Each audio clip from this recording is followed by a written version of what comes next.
Hey everybody, welcome back to the Working Man's Whiskey. I'm Bobby.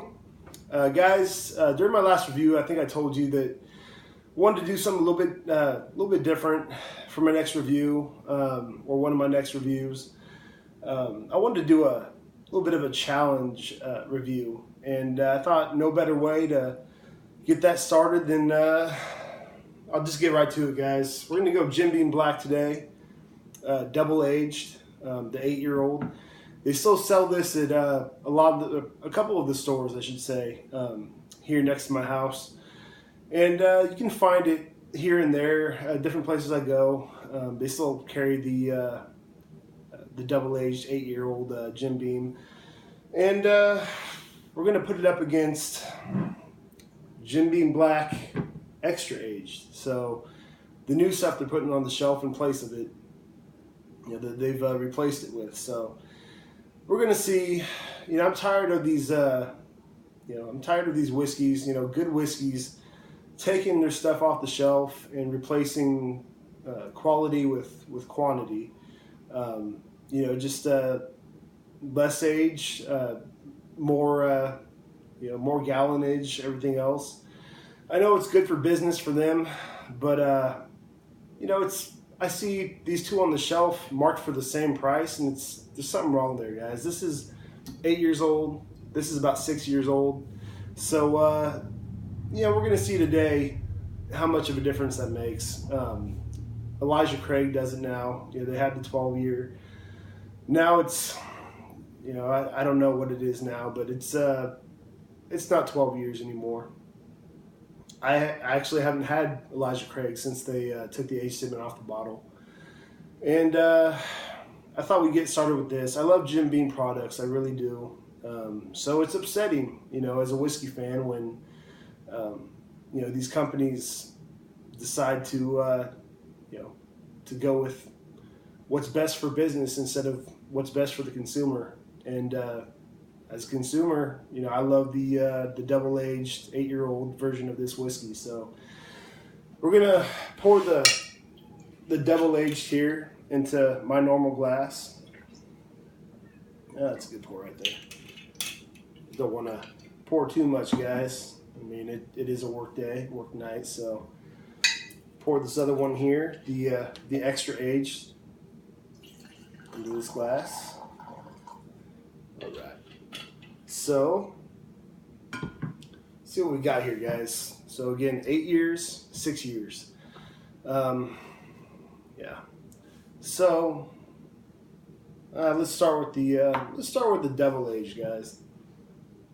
Take a look at this, and it's a pretty light color. For an 8-year-old whiskey.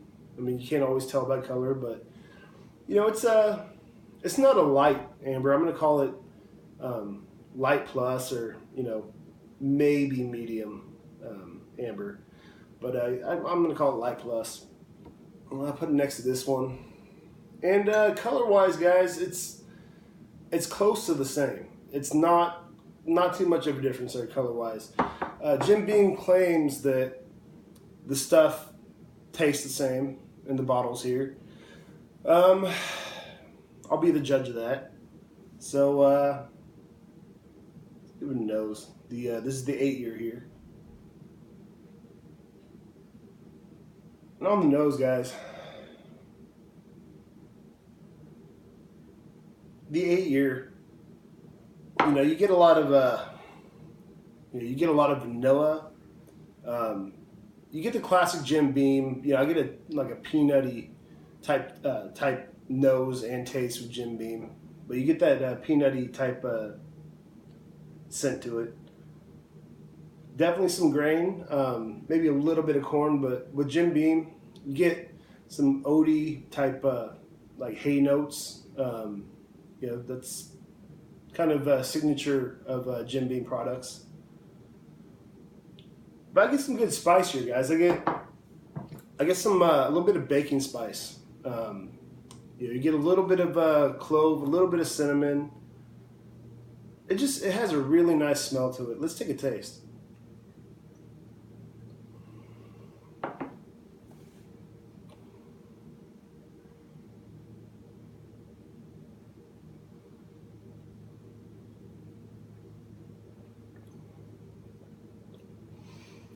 And on the palate there, this double-aged 8-year-old Jim Beam got a really nice taste. It definitely has some sweet notes, you know, some toffee, maybe caramel type notes, some vanilla, oaky, definitely some good oak to it, some good spice. Again, that a little bit of rye, not a lot of rye. I get more of more of the baking spice with this one. More, maybe a little bit of clove, a little bit of cinnamon. But it's got a really good taste, guys.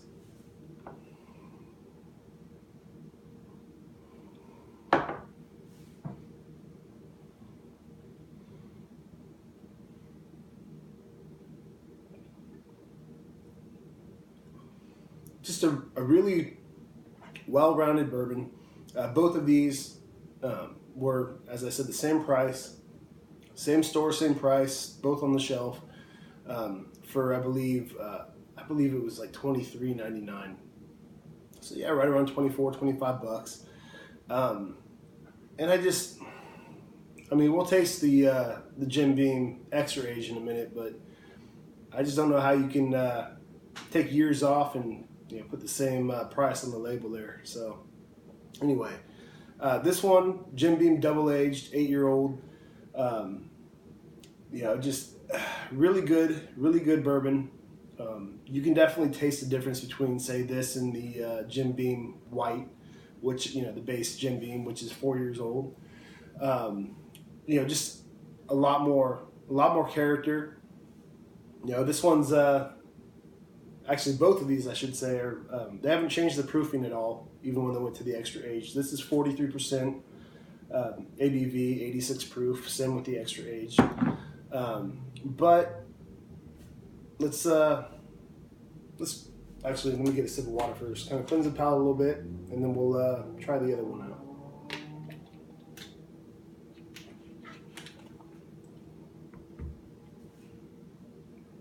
Okay, so again, the Jim Beam Extra Age here, it's just about the same color. It's not a whole lot different. Kind of a light plus type color on there. Not quite it's like a light amber, I guess. Maybe a honey type color to it. Let's give it a nose. And you can definitely smell the difference here. Definitely smell the difference here. It doesn't have a bad smell to it at all. It really doesn't. But you get more of the corn sweetness to it. You get vanilla. You get the vanilla there. But it's just not the same. It's not at all. Let's take a taste.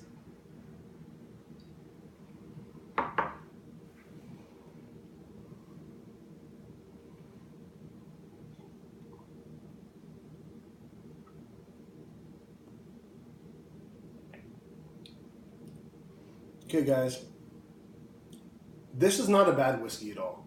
This Extra Aged Jim Beam here. But it's more reminiscent to me of the Jim Beam White. It's closer to the 4-year than it is the 8-year.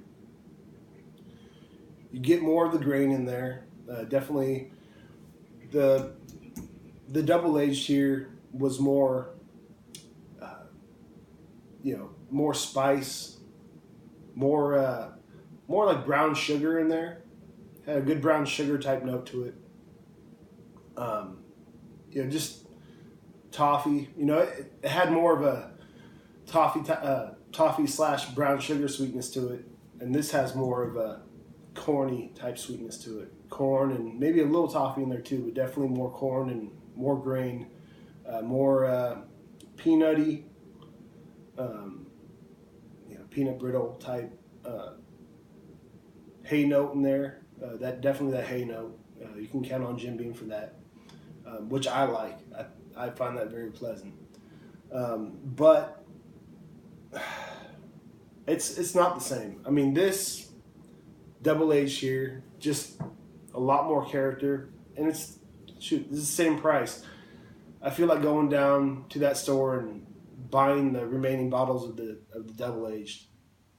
I would get this extra aged again, especially when they run out of the double aged product. But it doesn't add up to me, any of it. I mean, I know they got to do what's best for business, but the consumer sees that. If you're a whiskey fan, you see that, and it means something. So try them again. Give you guys a rating. Again, this is the extra aged here.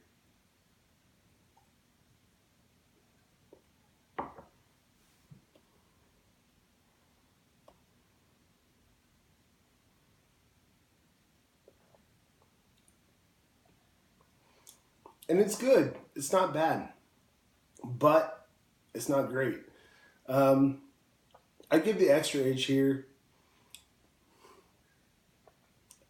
I give it an 84 out of 100. It's still not bad. I mean, that's a good score.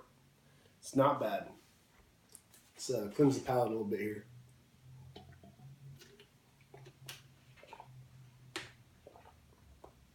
One more.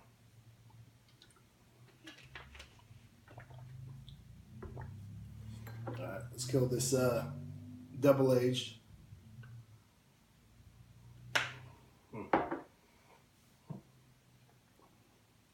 Even when I was taking that last sip just now, just the nose was so much different. A lot more brown sugar in there. Just deeper flavors, deeper flavors.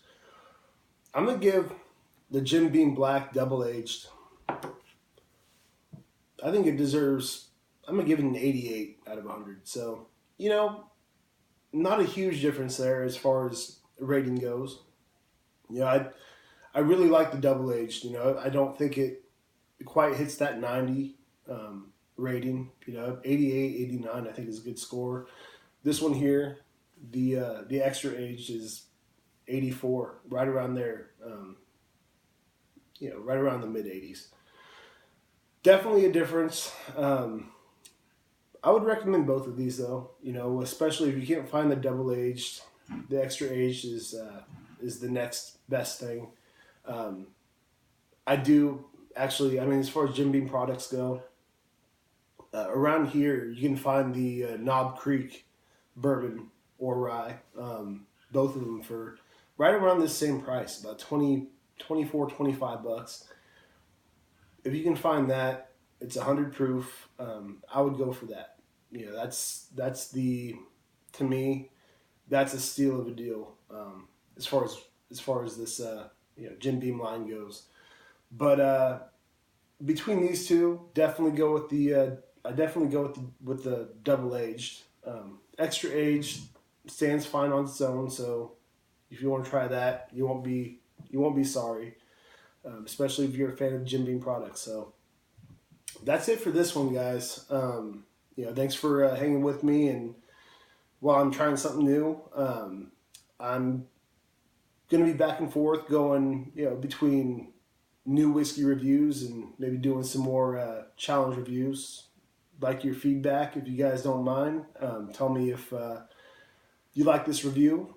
Subscribe if you haven't already. And guys, I've seen that there have been a lot of comments on previous reviews that I haven't, unfortunately, been able to check all of them yet. It's just been a busy time with work, with family, but